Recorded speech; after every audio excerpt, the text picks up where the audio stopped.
हरे कृष्ण।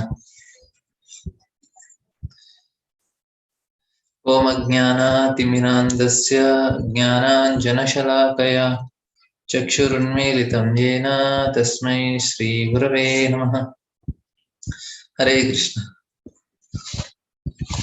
हरे कृष्णा प्रभु जी, दंडवत प्रणाम। दंडवत प्रणाम।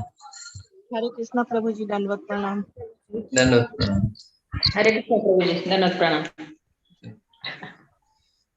चलो, कुंती महारानी का द्वारा प्रार्थना तथा परीक्षित की रक्षा, इस अध्याय को आज पढ़ने का प्रयास करेंगे। तो हमारा भागवत में हम सुन रहे थे कि किस प्रकार से जो मेन टॉपिक है फर्स्ट कैंटो का, पहला स्कंद का जो मुख्य जो विषय है वो है अधिकार तत्व। कौन अधिकार है जो भागवत को सुन सकते हैं। तो ये परीक्षित महाराज का कथा चल रहा है।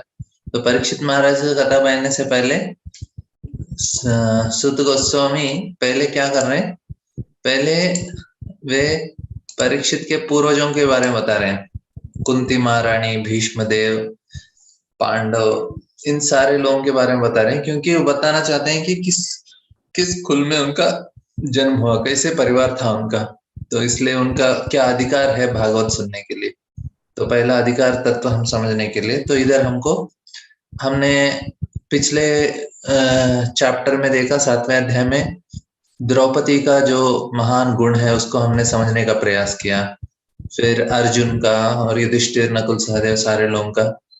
तो इस प्रकार से कैसे वो धर्म का पालन कर रहे हैं और कृष्ण का शरण कभी नहीं छोड़ रहे, और जो चीज कृष्ण को प्रसन्न है वही चीज करने का उनका उद्देश्य है। हालांकि उनका मन में बहुत दुख है कि अश्वत्थामा ने इस प्रकार से किया, लेकिन उनको सजा भी नहीं देना चाहते हैं, क्योंकि वे धर्म का पालन करना चाहते हैं। उस स्थिति में भी जिधर उनके सारे बच्चों का बहुत ही बुरी तरह से हत्या किया गया है, उनके द्रौपदी का भाई का भी, और बाकी सारे जो युद्ध में इतने सारे जो मारे गए, सारे लोगों का दुख भी है, फिर भी उन्होंने इस चीज का बदला नहीं लिया।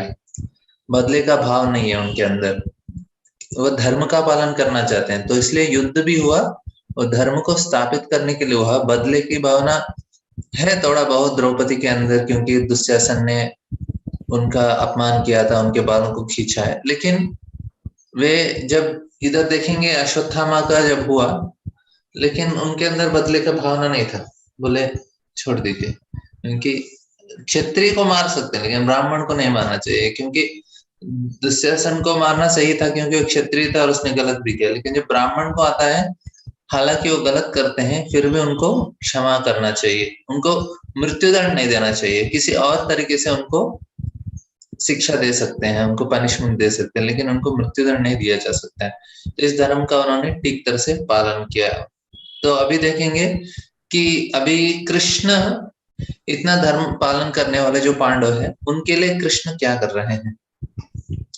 तो अभी इस अध्याय में पहला, इसमें 4 भाग है, 1 से 4 कृष्ण कैसे पांडवों को सांत्वना देते हैं, और 5 से 17 तक किस प्रकार से कृष्ण महाराज परीक्षित का रक्षा करते हैं और पांडवों का भी रक्षा करते हैं, क्योंकि अश्वत्थामा जाके ब्रह्मास्त्र छोड़ते हैं। और 18 से 44 तक कुंती महारानी की प्रार्थनाएं हैं, और उसके बाद एक 7 श्लोकों में भगवान युधिष्ठिर के साथ वार्तालाप करते हैं। तो उनके साथ एक्चुअली आदान प्रदान किस प्रकार से करते हैं, कृष्ण और युधिष्ठिर महाराज के बीच में जो आदान प्रदान है उसके बारे में समझाते हैं। तो इस प्रकार से 4 भाग है इसमें। तो हम इसको पढ़ के आगे समझने का प्रयास करेंगे। इसमें बहुत सारे जो श्लोक है जिसको हमको सीखना है।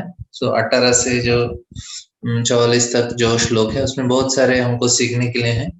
देखेंगे कितना हो सके उतना हम प्रयास करेंगे। एक संक्षिप्त में सारा चीज को जानने का प्रयास करेंगे। हम इतने डिटेल में नहीं जाएंगे, क्योंकि हमको पूरा एक ओवरव्यू चाहिए किस प्रकार से भागवत इसको समझने का है। तो इसलिए हम प्रयास करेंगे कि जितना हो सके उतना संक्षिप्त में उसको समझने का प्रयास करेंगे, ताकि हमको याद हो जाए कि क्या चल रहा है भागवत में, इस प्रकार से। तो अभी देखेंगे कि 1 से 4 तक कोई अनुवाद पढ़ना चाहेंगे? जी प्रभु जी, हरे कृष्ण। हरे कृष्ण। सूत गोस्वामी ने कहा, तत्पश्चात पांडवगण अपने मृत परिजनों की इच्छानुसार उन्हें जल दान देने हेतु द्रौपदी सहित गंगा के तट पर गए। स्त्रियां आगे आगे चल रही थी। हरे कृष्ण। हाँ, तो अभी इस प्रकार से वे गंगा के तट पर जाते हैं, क्योंकि जो ऐसा जो जो गुजर जाते हैं उनके लिए हम गंगा जल का तर्पण देते हैं। जो गंगा जल है भगवान का चरणामृत, उसका तर्पण देते हैं तो उनकी आत्मा को शांति मिलता है, क्योंकि गंगा जल स्वयं भगवान का चरणामृत है। और कोई भी नदी का पानी जो पवित्र है, उस पवित्र नदी का जल का तर्पण देते हैं तो उससे क्या होता है, जो आत्मा है उनका उनको शांति मिलती है और उनको उच्चतम लोकों का गति प्राप्त होता है। और जो भक्त है उनको तो भगवान का शरण मिल जाएगा, लेकिन जो भक्त नहीं है उनके लिए सारा चीज करना पड़ता है। इस प्रकार से दूसरा श्लोक भी उसके कनेक्शन में पढ़िए। उनके लिए शोक कर चुकने तथा पर्याप्त गंगा जल अर्पित कर चुकने के बाद उन सबों में ने गंगा में स्नान किया, जिसका जल भगवान के चरण कमलों की धूली मिल जाने के कारण पवित्र हो गया है। हाँ, तो पवित्र गंगा जल से उन्होंने सारे लोगों का जो गंगा जल से उनका तर्पण अर्पण किया है। तो इससे क्या होगा, उनका उद्धार हो जाएगा। इसलिए बनारस में और प्रयागराज में सारे लोग जब अपना शरीर छोड़ते हैं तो सारे उधर आके अपने जो गुजर गए उनका लाश को जलाते हैं और गंगा में बहाते हैं, ताकि उनकी आत्मा को शांति मिल सके। इस प्रकार से आगे पढ़िए।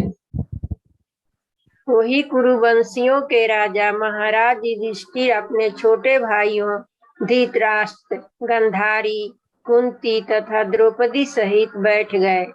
वे सभी शोक से अत्यधिक पीड़ित थे। भगवान कृष्ण भी वहाँ थे। हरे कृष्ण। अगले वो नेक्स्ट वाला भी पढ़ लीजिए। सर्वशक्तिमान के कठोर नियमों तथा जीवों पर उनकी प्रतिक्रियाओं का दृष्टांत देते हुए भगवान श्री कृष्ण तथा सारे मुनियों ने समस्त स्तब्ध एवं शोकार्त जनों को ढाढ़स बढ़ाया। तो ये इस प्रकार से सभी जो मुनि हैं और भगवान श्री कृष्ण सारे लोगों को उनको सांत्वना दिया, क्योंकि इतना बड़ा हादसा हो गया है, लाखों लोग उनके गुजर गए और साथ ही साथ उनके सारे बंधु मित्र, क्योंकि पांडवों की तरफ सिर्फ 6 लोग जीवित रहते हैं, 5 पांडव और 1 सात्यकी। कौरवों के पक्ष में 3 लोग, अश्वत्थामा, कृतवर्मा और कृपाचार्य, सिर्फ 3 लोग ही जीवित रहते हैं। कृतवर्मा होते हैं द्वारका से, वो कृष्ण के सैन्याध्यक्ष हैं, और ऐसे तो अश्वत्थामा भी तो भाग गए और सिर्फ बचे हैं कृपाचार्य। फिर आगे जाके वे परीक्षित महाराज के गुरु बनते हैं। तो मतलब कोई बचा ही नहीं कौरवों की तरफ से, और पांडवों की तरफ से सिर्फ 5 पांडव और 1 सात्यकी। इस प्रकार से सारे लोगों का देहांत हो जाता है, तो इससे बहुत दुखी होते हैं और उनको समझ में आता है किसके लिए रोना चाहिए, क्योंकि इतने सारे हैं उनके सामने, सभी को याद करके और उनको बहुत ही दुख होता है। तो अभी इसके बाद युधिष्ठिर महाराज का जो 5 और 6 में कृष्ण युधिष्ठिर महाराज का गुणगान करते हैं। आप पढ़ेंगे कोई? हरे कृष्ण प्रभु जी। हाँ, हरे कृष्ण, पढ़िए। दुर्योधन तथा उसके दल ने छल करके अजात शत्रु युधिष्ठिर का राज छीन लिया था। भगवत कृपा से वह फिर प्राप्त हो गया। जिन दुष्ट राजाओं ने दुर्योधन का साथ दिया था, वे सब भगवान के द्वारा मारे डाले गए। अन्य लोगों भी मारे गए, क्योंकि महारानी द्रौपदी के केसों को पकड़कर खींचने से उनकी आयु क्षीण हो चुकी थी। हरे कृष्ण। हाँ, क्योंकि द्रौपदी महान भक्त थी कृष्ण का, तो इसलिए इस प्रकार से कोई भक्त के प्रति अपराध करते हैं, उनको भगवान कभी क्षमा नहीं करते। जब द्रौपदी को इस प्रकार से अपमान होता है तो भगवान कृष्ण बोलते हैं जो भी उस सभा में है सारे लोगों को मैं मारने वाला हूँ, और सिर्फ पांडवों को छोड़ के, क्योंकि वो आपके आपके पति हैं इसलिए उनको छोड़ रहा हूँ। तो भगवान पांडवों के प्रति भी उनका गुस्सा होता है। देखिए अभी कोई, और उधर भीष्म द्रोण सारे लोगों के प्रति भगवान असंतुष्ट हो जाते हैं। अभी कोई स्त्री आ रही है, अभी वो बहुत ही असहाय है और बोल रहे हैं मेरा सहायता करो। अभी आप बोलते हैं धर्म के हिसाब से शायद मैं नहीं कर सकता।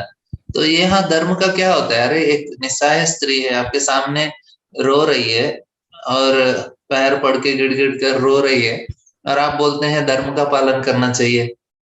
तो उन्होंने बोला मेरा भक्त है उधर और आपको धर्म का पड़ी है। सही धर्म क्या है? मेरे भक्तों का रक्षा करना।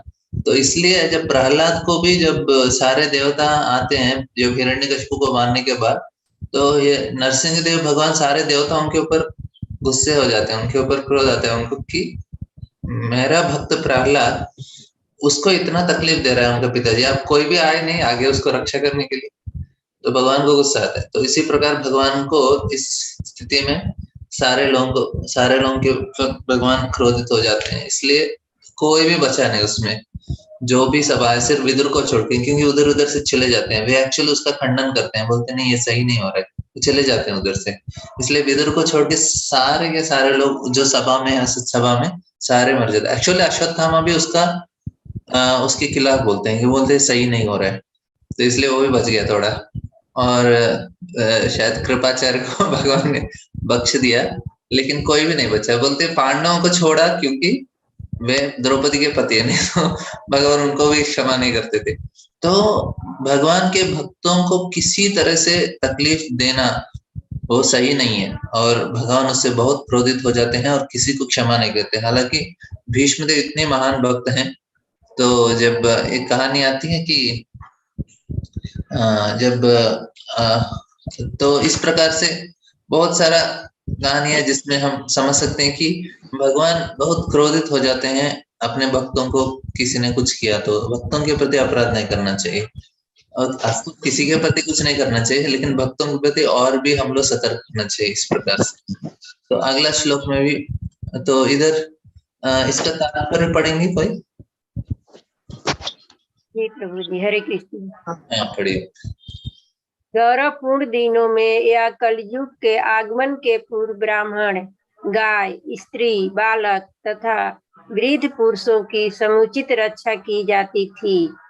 पहला, ब्राह्मणों की रक्षा से आध्यात्मिक जीवन प्राप्ति के लिए नितांत वैज्ञानिक संस्कृति वर्णाश्रम व्यवस्था का पालन होता है।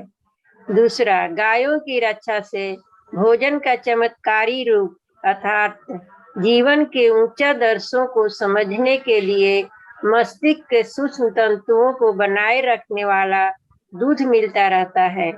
तीसरा, स्त्रियों की रक्षा से समाज की सुचिता बनी रहती है, जिससे हमें शांति, सुस्थिरता तथा जीवन की उन्नति के लिए अच्छी संतानें मिलती हैं।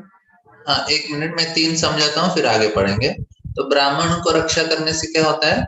वर्णाश्रम का धर्म अच्छा से पालन होता है, क्योंकि वे सभी को सही दिशा में गाइड करेंगे, उनको मार्गदर्शन देते हैं ब्राह्मण, इसलिए ब्राह्मणों को रक्षा करना पड़ता है। और गायों को रक्षा से क्या होता है? हमको दूध मिलता है, जिससे क्या होता है? हमारे मस्तिष्क से सूक्ष्म तंतुओं को बनाए, और उससे क्या होता है? हमको आध्यात्मिक ज्ञान प्राप्त करने में सहायता होता है, इसलिए गाय का दूध बहुत ही जरूरी है। और फिर उसके बाद बताते हैं स्त्रियों का, उससे क्या होता है? शांति बनाए रहती है, ताकि कोई जो उनसे होने वाले संतान भी, स्त्री का रक्षा होता है, जो उनसे होने वाला संतान भी सही तरह से अच्छे नहीं तो वर्ण शंकर पैदा होंगे, जिससे वो सारे समाज का क्या होता है कि सारे समाज में अलग अलग प्रकार के गलत कार्य हो जाते हैं। इस प्रकार से आगे बढ़े। बच्चों की रक्षा से मनुष्य जीवन को वह सुनहरा अवसर प्राप्त होता है, जिससे भाव बंधन से मुक्ति का मार्ग प्रशस्त होता है। बालकों की ऐसी रक्षा उसके जन्म के दिन से ही गर्भाधान संस्कार नामक शुद्धिकरण की प्रक्रिया के द्वारा प्रारंभ हो जाती है। 5वां, वृद्धों की रक्षा से उन्हें मृत्यु के पश्चात श्रेष्ठ जीवन की तैयारी करने का शुभ अवसर प्राप्त होता है। हाँ यह तो हाँ बस, तो ये 5 चीजों का रक्षा करना है एक बच्चों को, क्योंकि बच्चों को बचपन से ही उनको सही दिशा देंगे तो उनका आध्यात्मिक जीवन में वो प्रगति कर सकते हैं, और वृद्धों को भी, क्योंकि उनका रक्षा करने से उनका जो अंतिम समय में वो भगवान को याद करके अपना जीवन सफल बना सकते हैं। तो इस प्रकार से 5 चीजों का रक्षा करना चाहिए, ब्राह्मणों को, गाय को, स्त्री, बच्चों को और वृद्ध पुरुषों को। तो इस प्रकार से भगवान चाहते हैं कि सारे रक्षा हो, और युधिष्ठिर महाराज का जो पालन में इस प्रकार से सब कुछ होता था। तो आगे का अनुवाद पढ़िए। हरे कृष्ण। भगवान हाँ पढ़िए। भगवान श्री कृष्ण ने महाराज युधिष्ठिर से 3 श्रेष्ठ अश्वमेध यज्ञ संपन्न कराए, और इस तरह उनकी पवित्र ख्याति और यज्ञ करने वाले इंद्र की तरह ही सर्व दिशाओं में फैल गई। हाँ, तो कृष्ण ने क्या किया, युधिष्ठिर महाराज से 3 अश्वमेध यज्ञ कराए, तो जिससे उनका ख्याति फैल गया इंद्र की तरह। तो भगवान अपने भक्तों का हर समय गुणगान करना चाहते हैं, बताना चाहते हैं कि मेरे भक्त कितने अच्छे हैं। तो और भक्त भगवान का गुणगान करते हैं, तो ये एक दूसरे के प्रति इस प्रकार से आदान प्रदान होता है। तो इधर भगवान ने इस प्रकार से किया, तो ये बाद में होता है, लेकिन जस्ट ऐसा सुत गोस्वामी इस विषय को बता रहे हैं। लेकिन अभी क्या हो रहा है, अभी भगवान है उधर, ऑफ कोर्स ये कुछ 3 महीने 4 महीने कुछ महीने बीतते हैं, तब तक युधिष्ठिर महाराज इस प्रकार से अश्वमेध यज्ञ करते हैं। अभी भगवान इधर इस प्रकार से अभी होने के बाद जाने वाले हैं, उस समय क्या होता है हम पढ़ेंगे। इसी दौरान शिशुपाल का भी हत्या होता है ना प्रभु जी? नहीं, वो राजसूय यज्ञ में होता है, वो बहुत पहले हो जाता है, जब पांडव हाँ इंद्रप्रस्थ में रहते हैं तब होता है वो। मतलब ये जब जुआ का जो खेल है उससे पहले इंद्रप्रस्थ में जब पांडव रहते हैं उस समय होता है। उसके बाद जुआ का खेल होता है, फिर पांडव वनवास में जाते हैं, उसके बाद कुरुक्षेत्र युद्ध होता है, अभी ये हो रहा है। हाँ, वो राजसूय यज्ञ है, ये अश्वमेध यज्ञ है। ओके प्रभु। फिर भगवान ने सात्यकी तथा उद्धव के साथ प्रार्थना प्रस्थान के लिए तैयारी की। उन्होंने श्री व्यासदेव आदि ब्राह्मणों से पूजित होने के बाद पांडु पुत्रों को आमंत्रित किया। भगवान ने सभी का समुचित अभिवादन किया।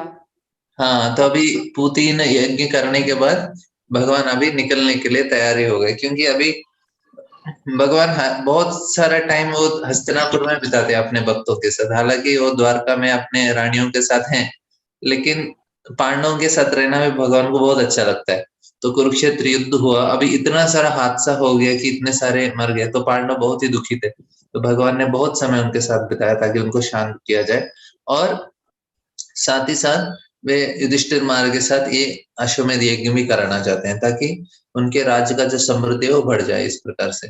तो हालांकि युधिष्ठिर महाराज को उनके लिए ये बहुत महत्वपूर्ण नहीं है, उनको महत्वपूर्ण क्या है कि भगवान उनके साथ रहे, तो इसलिए सारा चीज करते हैं।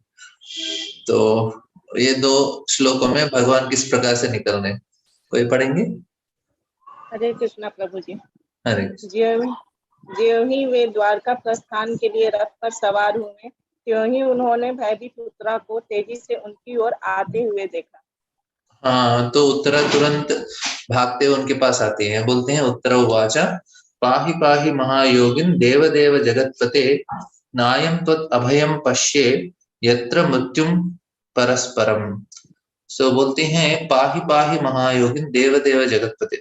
उत्तरा बहुत अच्छा डिवोटी, मतलब बहुत ही उच्चतम डिवोटी है, और वो उधर भक्तों में से उनको बहुत श्रेष्ठतम भक्त माना गया, मतलब बहुत ही उच्चतम भक्त माना गया है।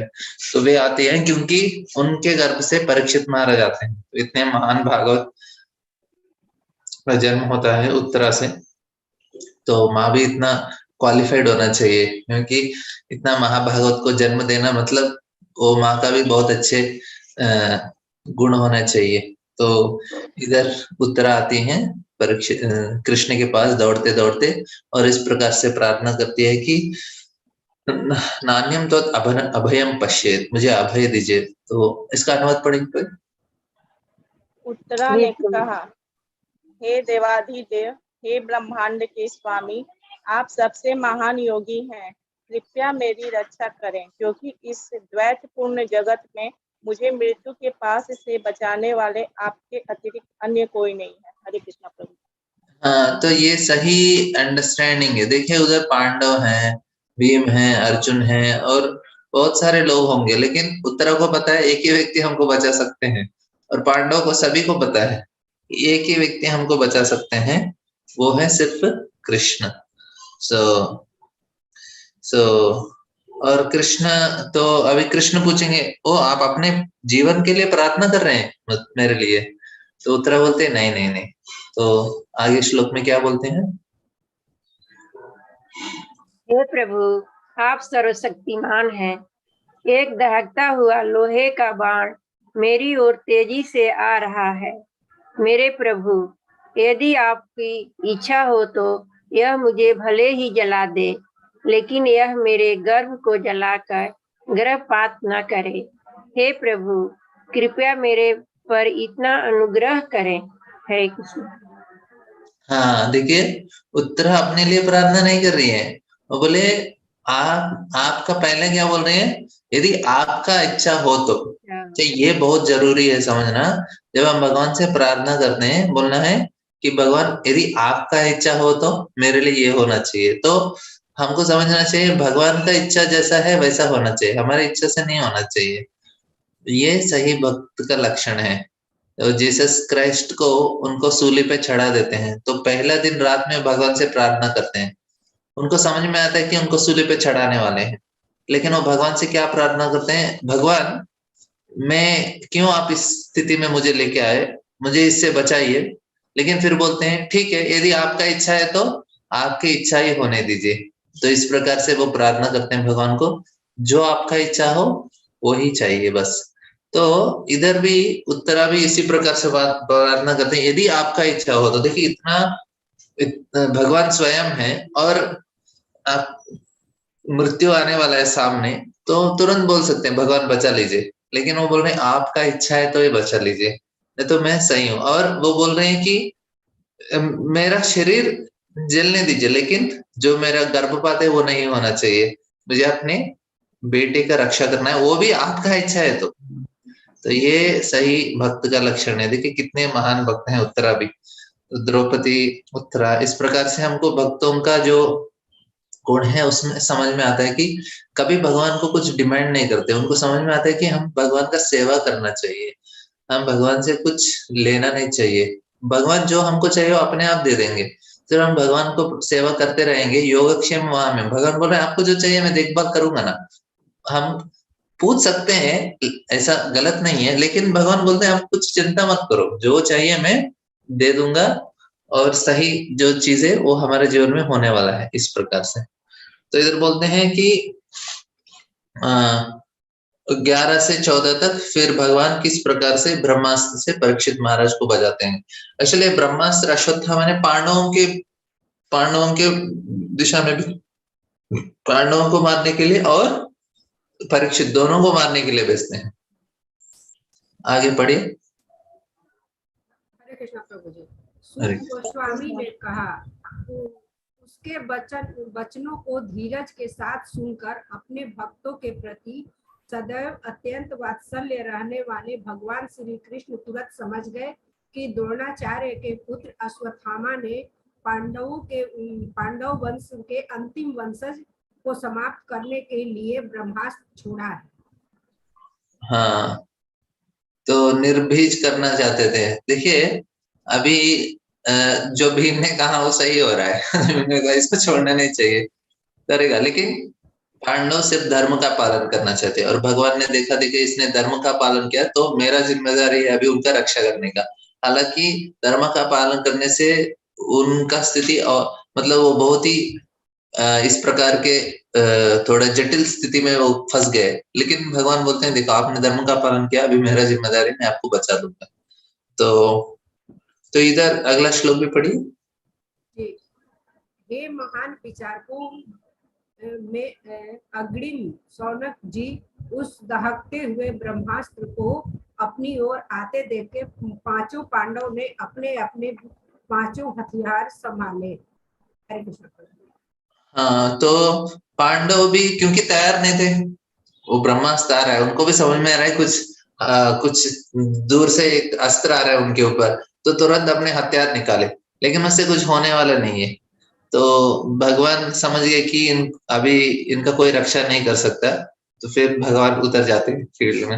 हालांकि उन्होंने बोला कि मैं कुछ अस्त्र नहीं उठाऊंगा युद्ध में, ऐसा तो युद्ध हो गया, लेकिन एक तरह से अभी अश्वत्थामा जीवित है, वो युद्ध कर रहा है, लेकिन भगवान अपने भक्तों को बचाने के लिए अपना वचन को भी तोड़ने के लिए तैयार है। तो क्या करते हैं भगवान, अगला श्लोक में पढ़े कोई। सर्वशक्तिमान भगवान श्री कृष्ण ने यह देखकर कि उनके अनन्य भक्तों पर जो पूर्ण रूप से उनका शरणागत थे महान संकट आने वाले हैं, उसकी रक्षा के लिए तुरंत ही अपना सुदर्शन चक्र उठा लिया। हरे कृष्ण प्रभु जी। हरे कृष्ण।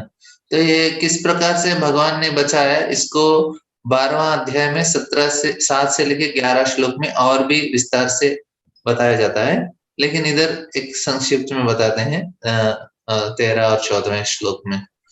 अगला श्लोक कोई पढ़ेंगे। हरे कृष्ण प्रभु जी। हरे परम योगेश्वर श्री कृष्ण प्रत्येक व्यक्ति के हृदय में परमात्मा के रूप में निवास करते हैं। अतः कुरु वंश की संतति की रक्षा करने के लिए उन्होंने उत्तरा के गर्भ को अपनी निजी शक्ति से आवृत कर लिया।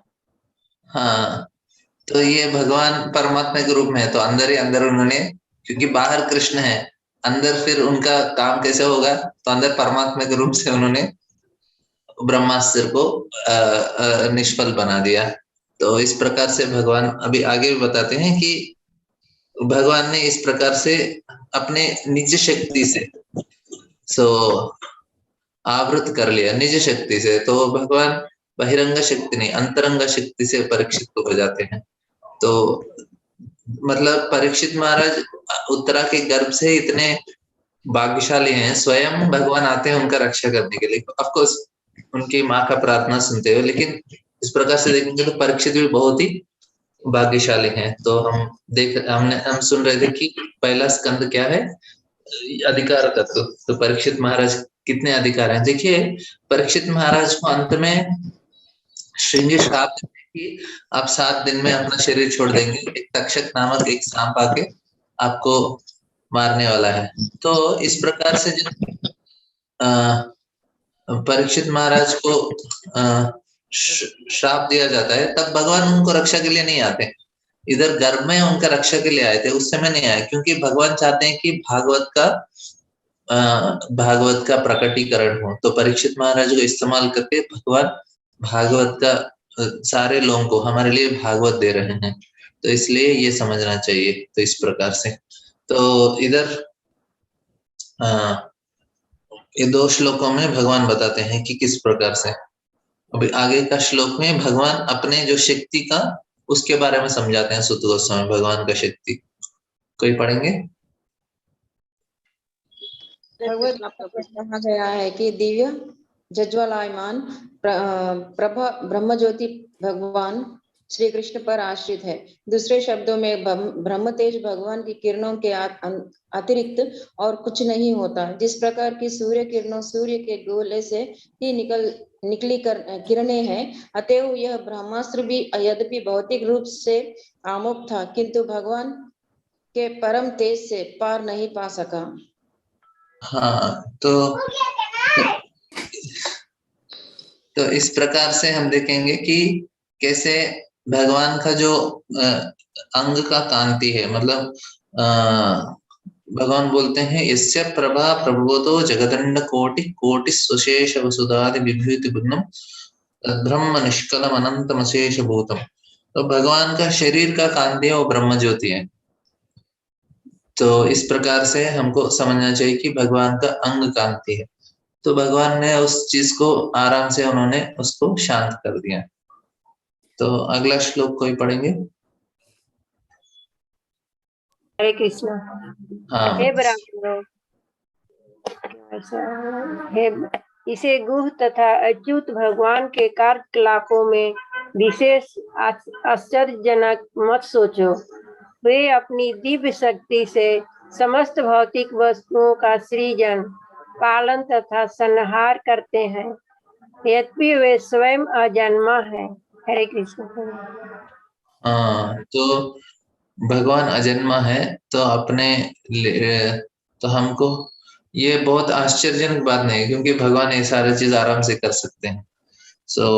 बोलते हैं कि अजन्मा है और इनफैलिबल अच्युत हैं भगवान, और उनके जो शक्तियां हैं वो असीमित शक्तियां हैं।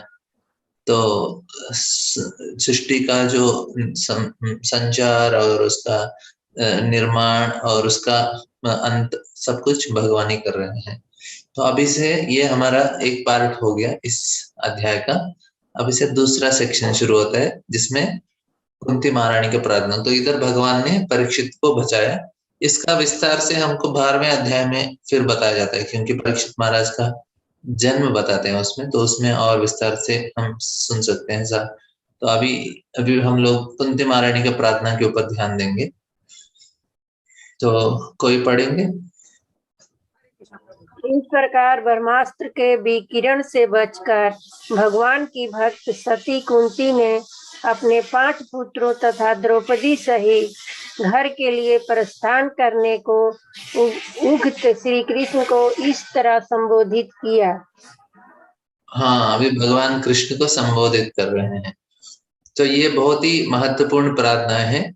तो इसमें मैं क्या बताऊंगा कि प्रार्थनाएं किस प्रकार से किया जाता है और प्रार्थना क्यों करना चाहिए, इसको समझने का प्रयास करेंगे। तो पहला, अभी कुंती महारानी बोलते हैं, देखिए आप मेरे नेफ्यू भांजे नहीं हैं आप।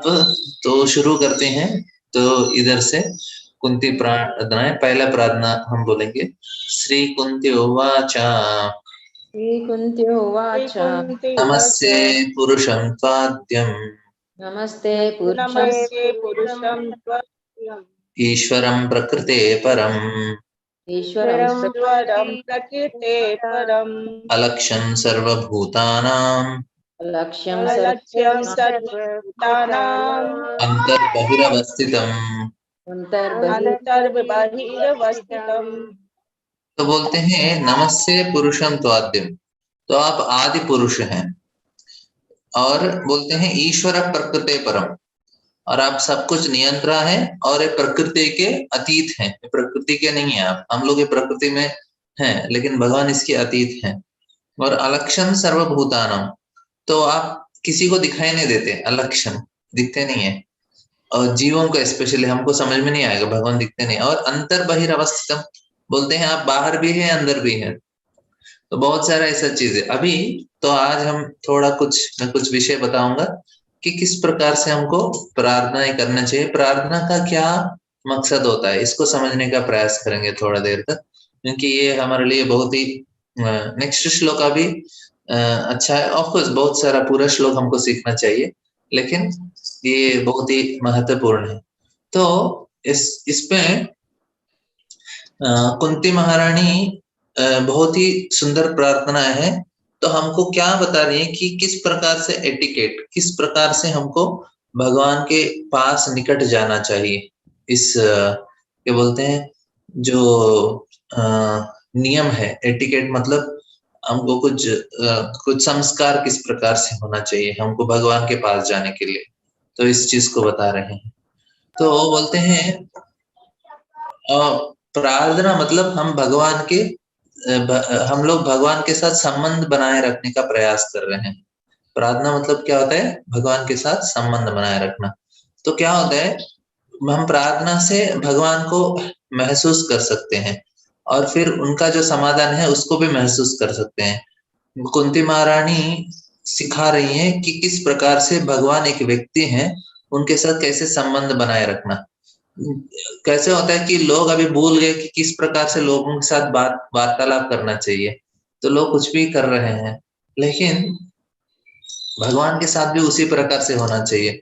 बोलते हैं इसलिए भगवान के साथ भी कोई संबंध रखना चाहते हैं लोगों को बहुत मुश्किल होता है, क्योंकि घर में ही संबंध ठीक नहीं तो भगवान के साथ कैसे ठीक हो। तो इसलिए हमको ये समस्या जो है, भगवान के साथ भी हमको बहुत समस्या होता है। क्या क्या समस्या होता है वो भी चर्चा करेंगे। तो भगवान के साथ तो पहला क्या है कि हमको समझना चाहिए भगवान एक व्यक्ति है। ये बहुत महत्वपूर्ण है। जब एक व्यक्ति है तो उसके साथ हम बात कर रहे हैं, तो भगवान के साथ व्यक्ति हैं तो भगवान के साथ बात कैसे करते हैं? प्रार्थनाओं के द्वारा। तो उसके साथ हम संबंध रखते हैं। तो उस प्रार्थना मतलब हम भगवान को कुछ पूछ रहे हैं। अभी किसी को हमको पूछना है, देखिए आप अपने मित्र को फोन कर रहे हैं, आप उनके साथ उनसे हमको मदद चाहिए, आपको कुछ हेल्प चाहिए, आप आ रहे हैं उस गांव में, आप चाहते हैं कि आपके लिए कुछ रूम बुक किया जाए, कुछ होटल का अरेंजमेंट किया जाए। वृंदावन में आपका कोई फ्रेंड है, वृंदावन जा रहे हैं, तो उनको बोलेंगे थोड़ा मेरे लिए रूम कर दीजिए। लेकिन हम जब फोन करते हैं तुरंत हम मेरे लिए रूम बुक कर दो ऐसे नहीं बोलेंगे। क्या करेंगे? आपके घर कैसा है, बीवी बच्चे कैसे हैं, सबको पूछते हैं। हालांकि उसको कुछ समझ जाता है धीरे धीरे कि इनको कुछ चाहिए, इसलिए इतना सारा चारा पूछ रहे हैं। तो भगवान भी समझ जाते हैं हम जब प्रार्थना करते हैं, लेकिन हम उनको एक व्यक्ति के रूप में हमको ट्रीट करना चाहिए। तो उसके बाद इस प्रकार से पूछने के बाद फिर ये सही एटिकेट होता है, तो सही तरह का और उसके बाद हरे कृष्णा। मतलब प्रभु जी हम भगवान जी से ये पूछना चाहिए कि राधा माता कैसे है, आपकी हालत नहीं नहीं, हम कैसी लोग है? ऐसा नहीं पूछते हम लोग, हमारा प्रार्थना अलग तरीके से होते है, मैं बताता हूँ क्योंकि हम भगवान तो हर समय अच्छा ही रहेगा, उनको पूछने का जरूरत नहीं राधा रानी की आपके गाय कैसे, नंद बाबा कैसे, यशोदा माई कैसे, ऐसे नहीं पूछेंगे। लेकिन मैं क्या बता रहा हूँ, उदाहरण के रूप में हम किसी से बात करते हैं तो पहले उनके बारे में थोड़ा पूछताछ करते हैं, उसके बाद हम पूछते हैं। तो भगवान को भी कुछ पूछना है तो हमको पहले प्रार्थना करना होता है। तो ये प्रार्थना इस प्रकार से हम एटलीस्ट फर्स्ट ए रिलेशनशिप, क्योंकि जितना हमारा रिलेशनशिप स्ट्रांग रहता है उतना हम लोग उनसे एक्सपेक्ट कर सकते हैं कि ये हमारे लिए जरूर कुछ करेंगे। तो हमारा भगवान के साथ भी इस प्रकार से स्ट्रांग रिलेशन रहना चाहिए। तो प्रार्थना क्या है, हमारा जो रिलेशन है वो स्ट्रांग कर रहे हैं। तो हम व्यक्ति से बात कर रहे हैं और उसके बाद हमारा जब थोड़ा देर अच्छा बातचीत हो गया, उसके बाद हम उसके हिसाब से हम अपने प्रार्थना हमारा इच्छाएं प्रकट करते हैं। तो उसी प्रकार भगवान को भी ऐसे ही। और श्रीमद् भागवतम में हम देखेंगे कि ऐसा कोई नहीं है कि डायरेक्टली भगवान के पास जाते हैं बोलते ये चाहिए वो चाहिए, ऐसा कोई नहीं पूछता। सब लोग पहले भगवान को अच्छे प्रार्थना करते हैं, उसके बाद अपना लिस्ट सामने रखते हैं भगवान को। तो प्रार्थना मतलब हमको इसका एहसास होना चाहिए, हम थोड़ा भाव होना चाहिए हमारे अंदर, हम उसके लिए फील होना चाहिए कि भगवान एक व्यक्ति है इस प्रकार से। तो उसके बाद हम उनके लिए कुछ गुणगान करना चाहिए। तो क्या होता है, हम देखेंगे कि प्रार्थना में लास्ट प्रार्थना एक ही रहता है, एक ही श्लोक में अपना प्रार्थना बोल देते हैं, लेकिन उससे पहले 10-15 श्लोक रहते हैं जिसमें भगवान का गुणगान होता है। और जो उनका रिक्वेस्ट है वो लास्ट में रहता है, 1-2 श्लोक में हो जाता है उनका, नहीं तो कभी कभी आधा श्लोक में उनका रिक्वेस्ट हो जाता है, लेकिन उससे पहले उनका प्रार्थना बहुत होता है। सो तो इसमें हमको समझना चाहिए कि अरे अभी कृष्ण को इतना सारा चीज हम बता रहे हैं उनके बारे में, वो जानते नहीं क्या? भगवान हमसे ज्यादा जानते हैं उनके बारे में, लेकिन फिर हमसे क्यों सुनना चाहते हैं? क्योंकि वो समझना चाहते हैं कि हम उनके बारे में क्या समझ रहे हैं, इसलिए प्रार्थना करना चाहिए। तो इधर बोल रहे हैं भगवान आप सर्वशक्तिमान हैं, आप अनादि पुरुष हैं, आप सबके नियंता हैं, आप ही भौतिक संसार के अतीत हैं और आप जीवों के परे हैं और आप अंदर बहिर अवस्थितम, आप अंदर भी हैं बाहर भी। इस प्रकार से कुंती महारानी बोल रही है। ऐसा नहीं कि भगवान को पता नहीं क्या ये। भगवान ये चीज जानते हैं, तो फिर क्यों हमको बोलना चाहिए भगवान को ये सारा चीज? तो लेकिन भगवान जानना चाहते हैं कि हम उनको किस प्रकार से जान रहे हैं, ये महत्वपूर्ण है। तो इससे क्या होता है कि भगवान को अच्छा लगता है कि हाँ इतना तो मेरे बारे में समझ गया ये व्यक्ति। एक उदाहरण है कि एक बार एक महाराज आते हैं, तो उनको थोड़ा तबीयत खराब हो गया था, उनको बहुत सर दर्द हो रहा था। तो एक हीलर, मतलब जो ऐसे हीलिंग करते हैं, मतलब दवाई नहीं देते, सिर्फ ऐसा कुछ बात करते हैं और उससे कम करने का प्रयास करते हैं, मेडिटेट करके दूसरों का बीमारी कम करते हैं। तो एक हीलर माता जी आई थी उनको कम करने के लिए। तो फिर उन्होंने महाराज को बोला, देखो आप पहली बार देश में आए हैं और इस प्रकार से आप प्रचार करना चाहते हैं, आपका प्रचार ठीक से नहीं हो रहा है, इसलिए आपको सर दर्द हो रहा है। ऐसा बहुत सारा चीज उनके बारे में बताया और फिर उसके बाद चले गए कि आपका कम हो गया करके। तो भक्तों ने पूछा महाराज को, महाराज आपका ठीक हो गया अभी?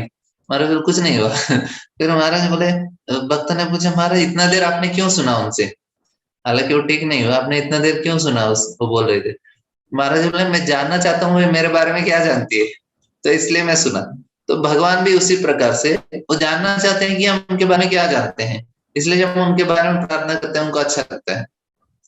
तो हम कृष्ण के तरफ मुड़ते हैं और हमारा हम जो समझते हैं उनको बताने का प्रयास करते हैं, तो क्या होता है, उससे संबंध स्थापित हो जाता है भगवान के साथ हमारा। हाँ, भगवान बोलते हैं हाँ इसको थोड़ा तो बहुत पता है।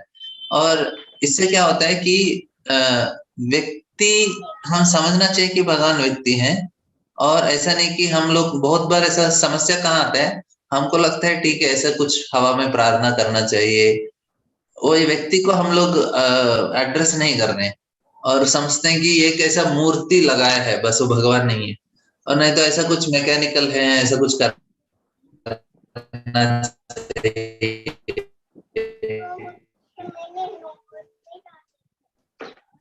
लोग मंदिर जाते हैं व्यक्ति के रूप में ट्रीट नहीं करते। भगवान, हम लोग पुण्य मंदिर में थे तो उसमें हम लोग मंदिर को आते थे, हम उनको पार्टी क्राउड बोलते थे। पार्टी क्राउड मतलब वे 1.5 घंटा मंदिर में रहेंगे, क्योंकि मंदिर बहुत बड़ा है, उधर अच्छा लॉन है और रेस्टोरेंट है और स्नैक्स है, गिफ्ट शॉप है, सब कुछ है। तो 1.5 घंटा मंदिर में रहेंगे, लेकिन जो मंदिर का हॉल है जिधर भगवान है, उधर कितना देर रहेंगे? 3-4 मिनट, 5 मिनट से कम रहते हैं, ज्यादा से ज्यादा 5 मिनट, वो भी फोटो खींचने तक। फोटो खींच के फिर बाहर चले जाते हैं, फिर अपना काम करते हैं, क्योंकि वो कुछ संबंध नहीं है भगवान के साथ, और कुछ उनका उनको एक व्यक्ति के रूप में वो ट्रीट भी नहीं करते। उनको थोड़ा मनोरंजन चाहिए, सिनेमा जाते हैं कोई हफ्ते मंदिर भी आ जाते हैं, थोड़ा इधर भी थोड़ा अच्छा टाइम पास करने के लिए, लेकिन वो व्यक्ति के रूप में ट्रीट करके इस प्रकार से करने का कुछ इच्छा नहीं है। तो इधर कुंती महारानी बोलते हैं, ये इधर कुंती महारानी बोलते ये यथामान, ये भगवत गीता में कृष्ण बोलते ये यथामान प्रपद्यन्ते तामस्तते वजम। आप मुझे एक व्यक्ति के रूप में मुझे ट्रीट करेंगे तो आपको आदान प्रदान करूंगे एक व्यक्ति के रूप में, लेकिन हम व्यक्ति के रूप नहीं करेंगे, मुझे एक पत्थर के रूप में देखेंगे, नहीं तो ऐसे कुछ लगा के रखा है, ऐसा है हमारे मन की कल्पना है, लोग सोचते हैं कल्पना है, जैसे मूर्ति है, इस प्रकार से जब सोचेंगे तो मैं वैसे ही दिखूंगा। लेकिन व्यक्ति के रूप में सोचेंगे तो गोविंद है तो गोविंद है ही, तो आप बात करेंगे तो वो भी उसी प्रकार से हमारे साथ आदान प्रदान करेंगे।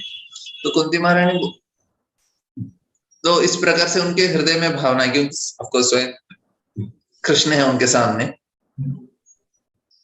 तो और आदान प्रदान अच्छे से करते हैं। और कुंती महारानी एक अच्छा इधर बताती हैं कि अभी सारा प्रार्थना करने के बाद लास्ट में फिर अपना इच्छा प्रकट करती है। तो पहले इसमें ऑलमोस्ट 18 से लेके 44 तक, मतलब 30 श्लोक, ऑलमोस्ट 25, तो इतना श्लोक है। इसमें से सिर्फ 2 श्लोक में वो अपना इच्छा प्रकट करती हैं, बाकी पूरा अपना जो वो समझती हैं भगवान के बारे में वो समझाते हैं। तो इधर बोलते हैं कि लास्ट में उन्होंने क्या प्रार्थना किया, एक प्रार्थना है, उन्होंने बोला देखो मेरा जो संबंध है दृढ़म पांडिशु विष्णुषु, पांडवों के वृष्णि के प्रति मेरा संबंध है, उसको काट दीजिए ताकि मैं आपके प्रति पूरा आसक्त हो जाऊं। लेकिन वो इतना इंपॉर्टेंट है, उससे इंपॉर्टेंट क्या बोलते हैं कि त्वयि में अनन्य विषय मतिर्मधुपते सतत प्रतिमुद्धहतो अधम गंगे वोगम बुदन्मति। तो ये बोलते हैं त्वयि में अनन्य विषय, ये 42 है, 42 श्लोक में बोलते हैं कि मेरा जो मन है आपके प्रति आसक्त हो जाए। किस प्रकार से? रतिमुद्धहतोद्धम गंगे वोगम, जिस प्रकार से गंगा समुद्र की तरफ प्रवाहित करती हैं, हालांकि कितना भी उनके बीच में बाधाएं हों, कोई डैम बना दिया हो, कोई बड़ा पहाड़ आ गया, कुछ भी आ गया, लेकिन गंगा कभी रुकती नहीं है, वो समुद्र की तरह उनका प्रवाह चला जाता है। तो उसी प्रकार कुंती महारानी बोलते हैं, भगवान मेरा भी जो आसक्ति है आपके प्रति इस प्रकार से बढ़ जाए, कभी रुकना नहीं चाहिए। तो इस प्रकार से हमारा मन, तो ये कुंती महारानी का मेन प्रार्थना है। तो इसके बीच में कुंती महारानी एक और भी श्लोक है जो बहुत ही फेमस है, सभी लोग सुन के थोड़ा डर जाते हैं कि अरे ऐसे कैसे प्रार्थना कर दिया। बोलते हैं कि विपद संतुता शश्वत तत्र तत्र जगत गुरो भवतो दर्शनम स्याद पुनर्भव दर्शनम, ये 25वां श्लोक है। ये बोलते हैं कि भगवान मुझे ज्यादा से ज्यादा समस्या दे दीजिए। बोले अरे कैसे कैसे प्रार्थना कर दिया।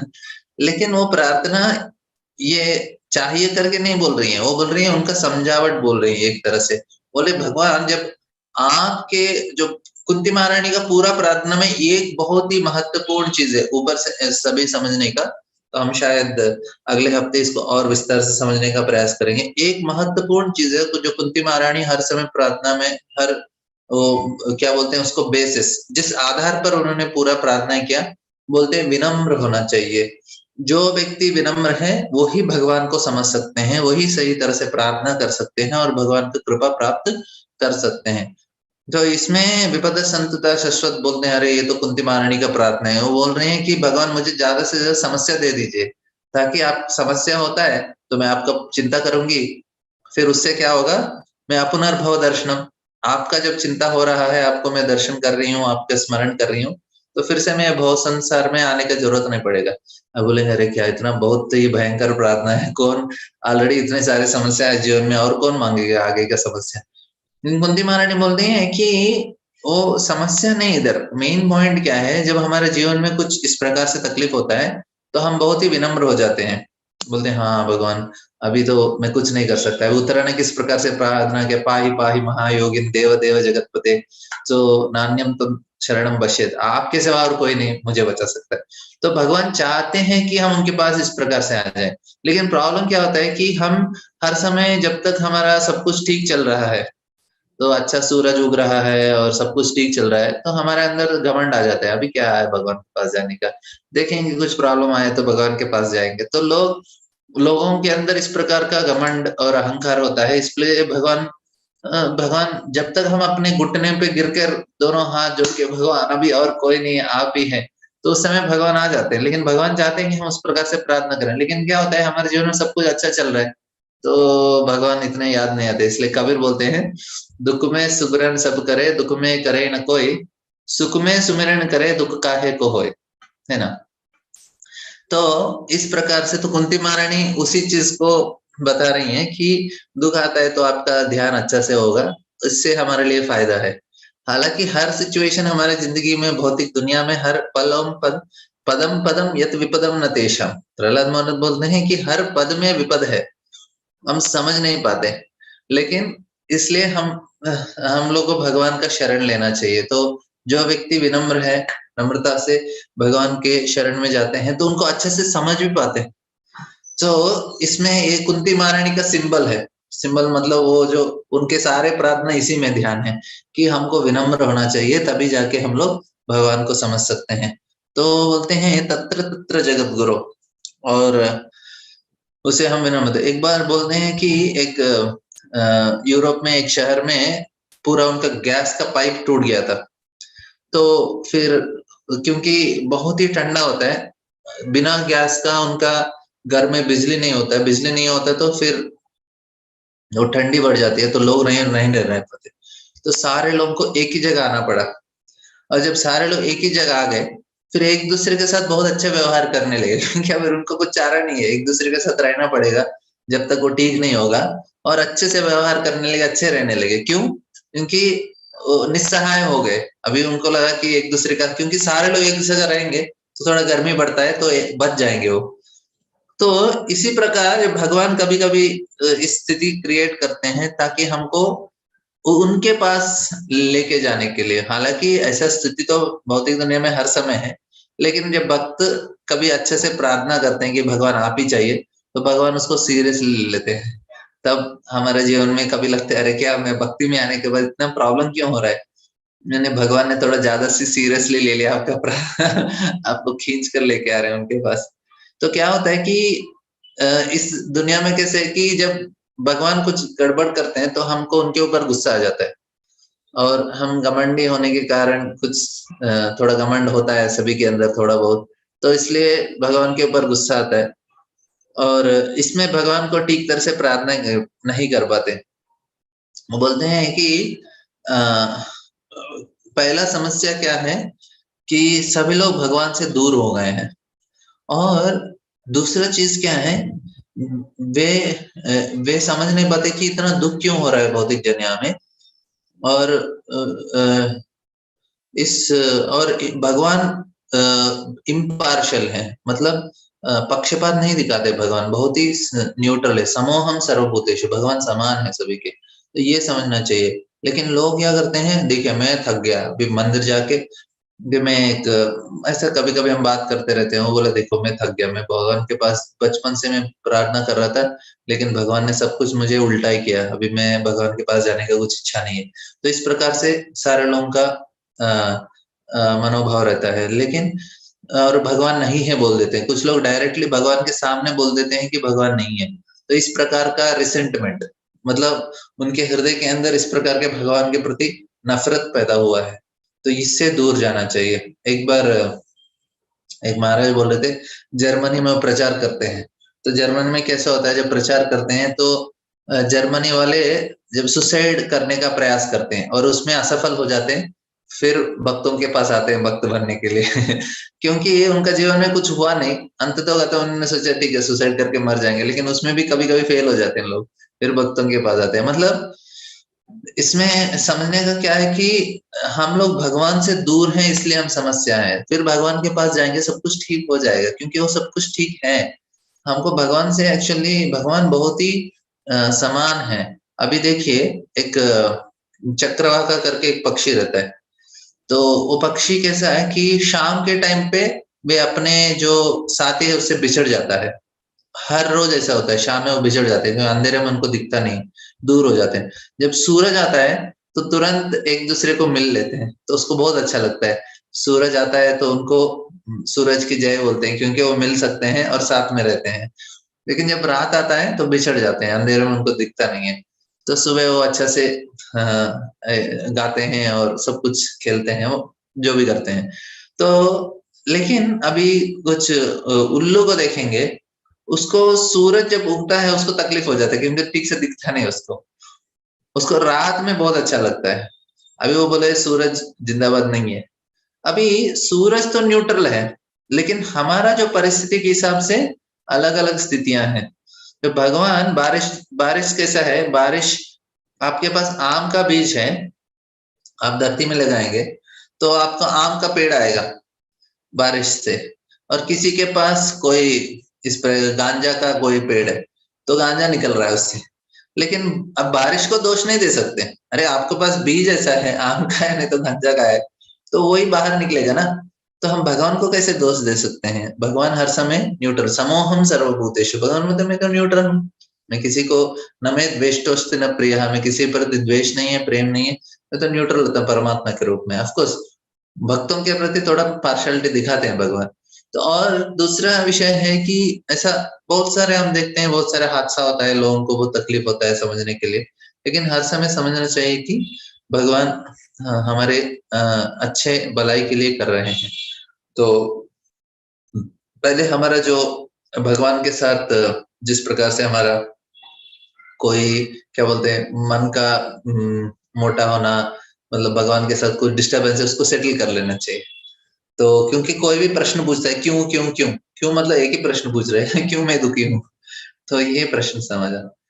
तो इधर कुंती महारानी बोलते हैं तो और अभी हम एक दो प्रार्थना करने का प्रार्थनाएं सुनेंगे कुंती महारानी का क्या बोलना चाहती हैं। तो अगला प्रार्थना बोलती हैं कि माया माया जवनिका चिन्नम अज्ञानदोक्षजमव्ययम न लक्ष्य से मूढ़ दृशा नटो नाट्य दरोहिता।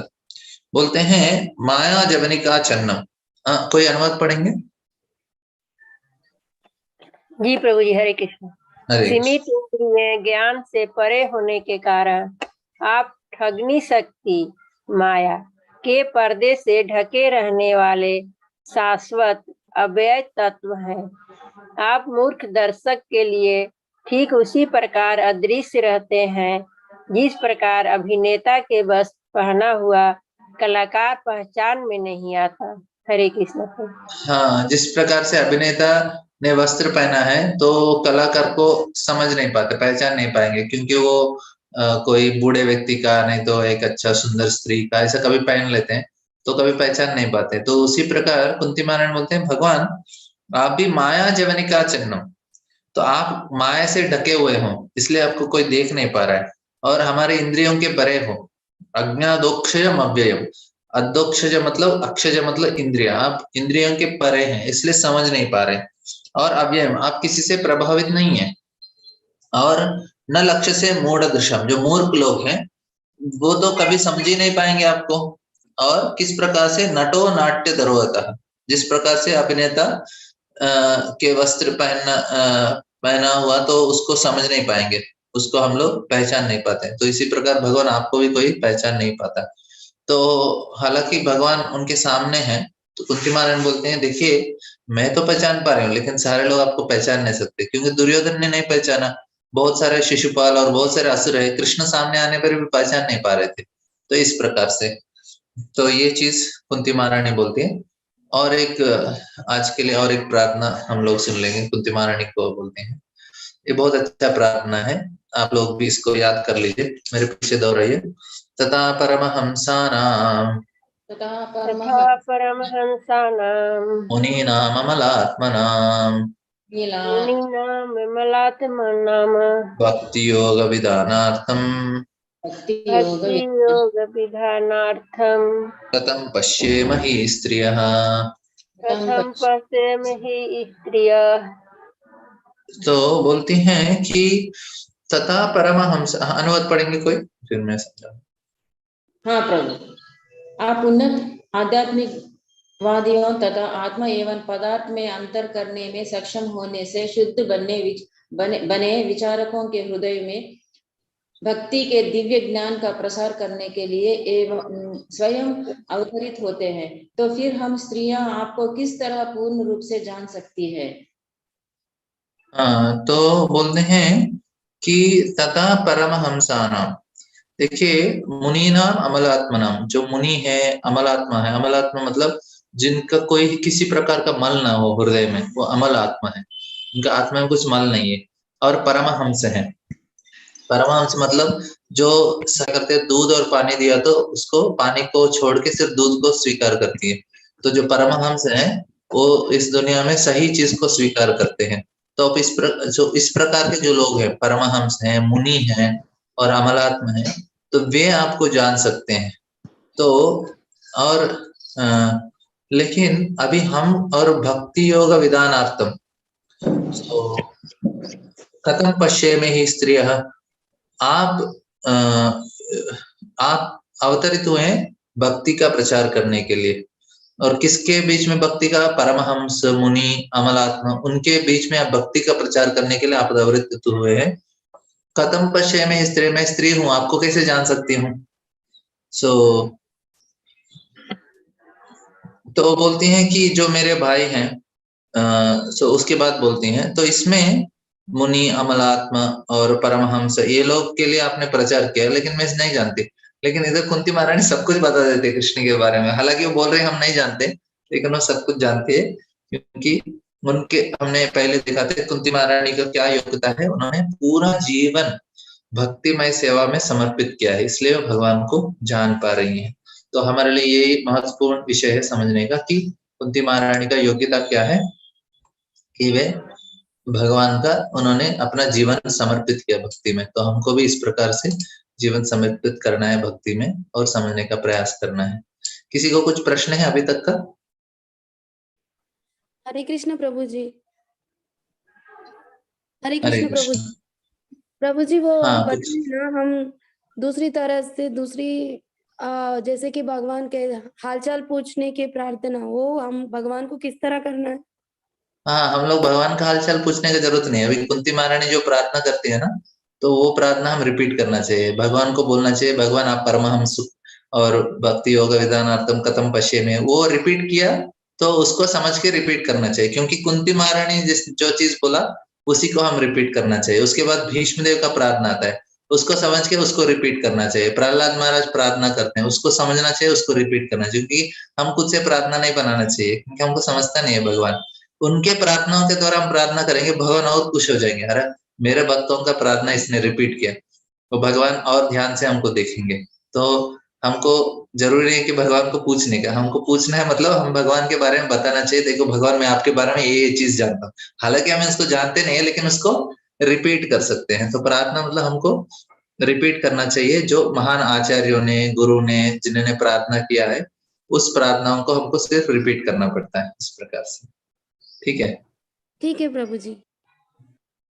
हरे कृष्ण। मुझे एक बुक भी है ना, हरे कृष्ण प्रभु, एक बुक भी है ना, प्रेयर्स ऑफ क्वीन कुंती। हाँ, तो क्योंकि प्रभुपाद ने क्या किया, हर श्लोका के ऊपर उन्होंने एक प्रवचन दिया, तो सारे प्रवचनों को मिलाकर उन्होंने एक पुस्तक बनाया। तो प्रभुपाद ने कुंती महारानी का प्रार्थना के ऊपर, क्योंकि उनको बहुत अच्छा लगा प्रार्थना, प्रभुपाद ने सारे श्लोकों के ऊपर उन्होंने उसके ऊपर टिप्पणी दी, उनके ऊपर क्लासेस दिया, तो सारा मिला के उन्होंने एक बुक बनाया इस प्रकार से। हरे कृष्ण प्रभु जी। हरे कृष्ण। कीर्तन करेंगे थोड़ी देर। हाँ प्रभु जी। हाँ, तो आप लोग अपना अनम्यूट करके मेरे साथ कीर्तन कीजिए, नहीं तो मैं अकेला गाऊंगा समझ में नहीं आता। एक मिनट रुके, मैं करता लगे। प्रभु जी मृदंग भी लेना प्रभु जी। हाँ, क्या क्या? मृदंग। मृदंग, लेकिन करताल बजाने वाले कोई नहीं है। ओके।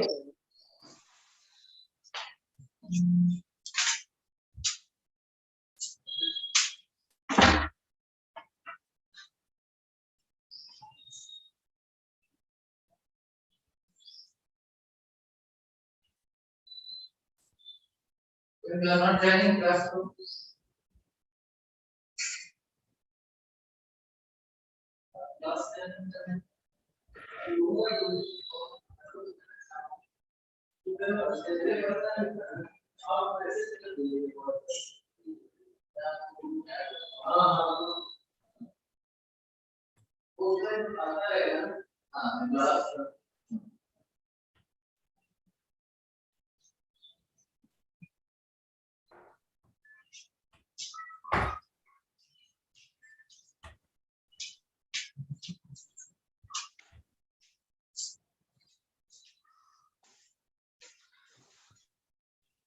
हरे कृष्ण।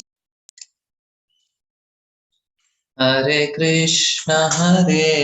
कृष्ण कृष्ण कृष्ण हरे हरे, हरे राम राम राम हरे हरे। हरे कृष्णा कृष्ण कृष्ण हरे हरे, हरे हरे राम राम राम राम हरे हरे कृष्ण कृष्ण कृष्ण हरे हरे, हरे राम राम राम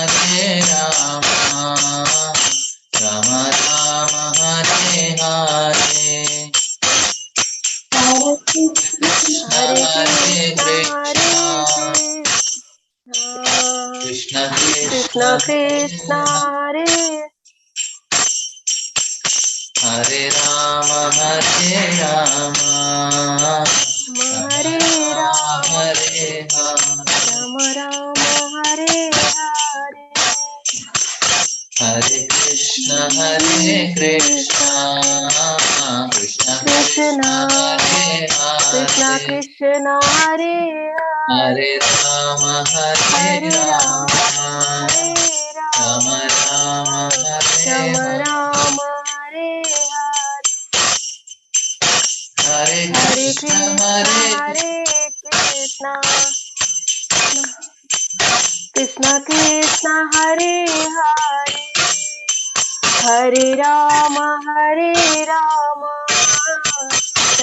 राम हरे हरे। हरे कृष्ण कृष्ण कृष्ण हरे हरे हरे राम राम राम हरे हरे। हरे कृष्ण कृष्ण कृष्ण हरे हरे हरे राम राम राम हरे हरे। हरे कृष्ण कृष्ण कृष्ण हरे हरे हरे राम राम राम हरे हरे। हरे कृष्ण कृष्ण कृष्ण हरे हरे हरे राम राम राम हरे हरे। हरे कृष्ण कृष्ण कृष्ण हरे हरे हरे राम राम राम हरे हरे। हरे कृष्ण कृष्ण कृष्ण हरे हरे हरे राम राम राम हरे हरे। हरे कृष्ण कृष्ण कृष्ण हरे हरे हरे राम राम राम हरे हरे। हरे कृष्ण कृष्ण कृष्ण हरे हरे हरे राम राम राम हरे हरे। जय राधा गोविंद गोविंद राधे। जय राधा गोविंद राधे। जय गौरनिताय गौरनिताय जय गौरनिताय। जय गौरनिताय जय गौरनिताय।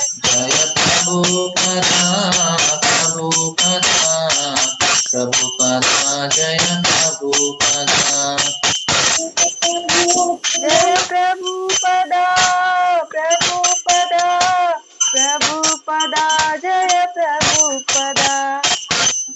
श्री हरिनाम संकीर्तन की जय। शील जय प्रभुपाद हरे की जय। कृष्णा प्रभु जी, दंडवत प्रणाम।